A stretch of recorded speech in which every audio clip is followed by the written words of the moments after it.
We are back. So if you're watching these videos in sequence, because we had three of them together, well, we haven't been gone that long because you're watching them in sequence. But if you're putting a day or two in between the videos, that's fine. Thanks for picking it up. So we set the stage in the previous two videos. We talked about how information is a lot like the atmosphere around you. We actually used water, underwater as the example, but in your bubble of perception, in your snow globe that you're imagining you're in the center of, well, the air around you, the ether that fills that snow globe, right? That is becomes full of information. It becomes heavy, it becomes compact, and eventually the human being slips back to default mode network in an attempt to save metabolic energy. So I've literally just described the human condition in mass. Like that is what I see around me. That's what I was involved in unknowingly for a long time.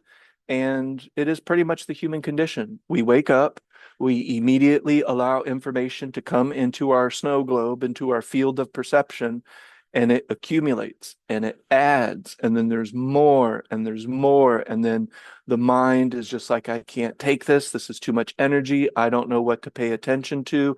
I don't really know what has value and what doesn't.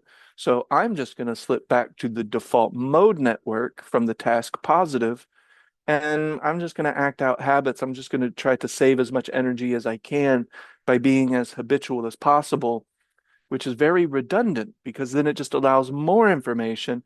And then we become even more crushed. And then emotionally, physically, spiritually, we're saturated. We just feel heavy, like we can't do anything. And that is a lot like that submarine that has just traveled too far underwater, that there's just too much pressure. There's just too much weight on the hull of that vessel that it just buckles and it gets crushed. So how do we stop this drowning? How do we get to shore? And the answer is to swim. We have, and I would say that in this analogy, the practice of the four directions of attention and Qigong, which is a mind attention practice, that's the swimming. That's the action. That's what we do to take back volition of our mind and our body and our spiritual energy, and we start directing it the way that we want to. And I actually really like the way that this is worded, that we begin to navigate the deluge of information and energy around us with ruthless intent. Whew, I like that. Ruthless intent, because that's what it feels like. We have to be absolutely clear cut, focused, no compromising with our intention. And that's a type of ruthlessness with it. I like that. That sounds like the name of a future book, The Ruthlessness of Intent. Hmm.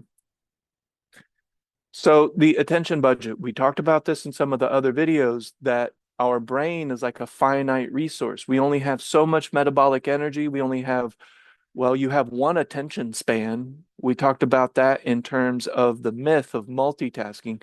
You can have three activities going at once, but the brain is focusing on any one of them at a time. It's one of them at a time. You can't think two thought streams at the same time.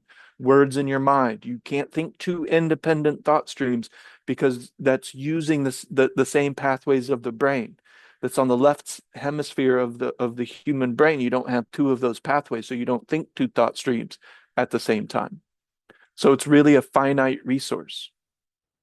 So you really have to choose, what you're going to pay attention to and what you're not. And when you choose to pay attention to certain things, and I've realized this, you also have to accept that there's going to be things that you're not privy to. Ignorance is a strong word, I guess, but that's the correct word, that there's going to be things that you're somewhat ignorant to. So I have decided to focus on medicine, specifically acupuncture, Chinese herbs, and all of the fun stuff that's included with Chinese medicine. I've decided to give that my attention. Well, guess what? That means that I don't have as much attention to put on professional wrestling. I don't know why I came up with that example, but there was a time where I watched professional wrestling and I was 12, but I really liked it. I don't have time for that anymore. I have chosen deliberately, intentionally, and willfully to say, okay, this is the pocket that I want to put my attention in. I want this information to be in my bubble of perception. And that's this practice. This practice is all about being deliberate with our intention. What are we okay with being in our bubble of perception? Maybe I want to stay informed, but I don't need that constant information just flooding my bubble of perception and occupying the sea of my mind. If we look at it as like an ocean and our vessel is underwater, I want to relax some of that pressure by being very deliberate and specific with the information. But by default, that means some stuff I'm not going to know about.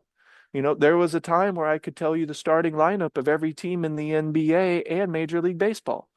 I can't anymore just because I have to choose. Not that that stuff's not important, because it is to somebody, but I just had to say, you know what? I really like medicine. I really like learning this stuff, and I can't learn everything, so I'm just going to go ahead and stay in my lane, do my thing. And that's what I'm talking about. Just accepting that there are some things that you're just not going to be super versed about, which is also why it's nice to have expert advice because there's a lot of things I'm not an expert on. So, if I know some people who are experts in their fields, even if it's indirectly, like I know them on social media, well, hey, that's who I'm going to go to. I don't need this information deluge when I can go to expert so and so that I trust and get their opinion.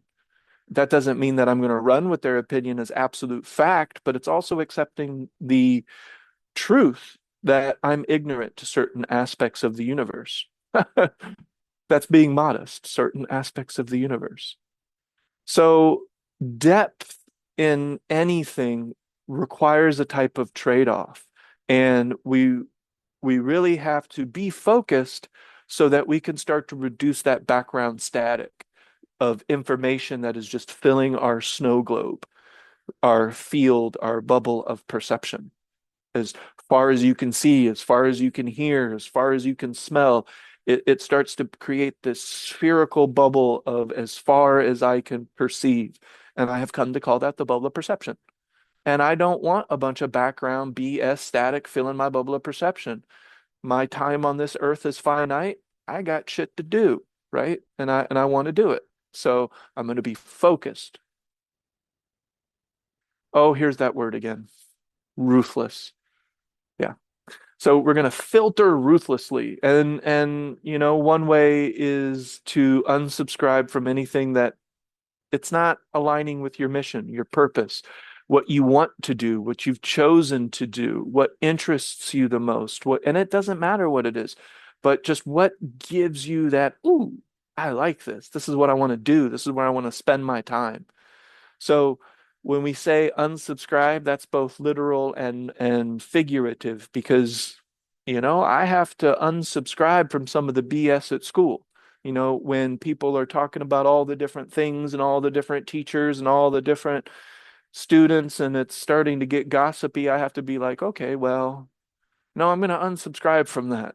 I don't really need to do any of that. So we're being literal and figurative. So unfollowing accounts. That could be a person too. Like I'm figuratively unfollowing this person because the more I follow them, the more they take me down a path that is unproductive. Now, one of the things that I like to focus on when it comes to boundaries is that I'm not concerning myself with other people when it comes to boundaries because boundaries are a personal matter. I set those boundaries, and it's up to me when anything comes inside that field of boundary to say, hey, no, this is my boundary. This is what I've set for myself. Maybe I'll even remind myself verbally, I set this up because this is how I want it to be. I set this up because this is what's going to be best for me, my mind, my body, my energy, my spirit. And that maybe includes limiting the news. So I get an email. I'll go ahead and plug them. It's called the 1440. And it's very no nonsense. This is the information that you've requested. This is what you want to know. Well, I read that and I'm like, okay, well, I know a little bit about what's going on in the world. I don't mind the local news because the local news tells you what is happening locally. But ever since 9/11, And I remember how long we spent just staring at the TV and just watching the same images as if they were going to be any different 5 minutes from now compared to 5 minutes ago. And nothing is really being offered that's new. It's like, okay, I need to set a boundary here. I need to say, this is the acceptable amount of news information. This is the acceptable amount of social media information that I'm willing to tolerate in my field of perception. But then it's up to me to maintain that boundary. It's up to everybody to execute that boundary, to establish that boundary, and to maintain it. That's a personal responsibility. I can't do that for anybody. And I know that I sometimes, mm, maybe less so now, but I had a fear of missing out at one point. More so when I was a little kid, because I'm always wondering, what are my parents doing? What is everybody doing? That's not something I relate to as much anymore, but I know it's very common that we get into this conditioned idea that, oh my gosh, I'm missing something. Like, if I don't know what's going to happen, whatever's going to happen before you knew is going to happen after you knew. It's not that big of a deal in terms of the amount of information that's coming in our bubble of perception. We have to accept that some of it we're going to be ignorant about, and we have to accept that some of it is just okay to miss out on. Not that big of a deal. I could let that go. This practice is the course correction.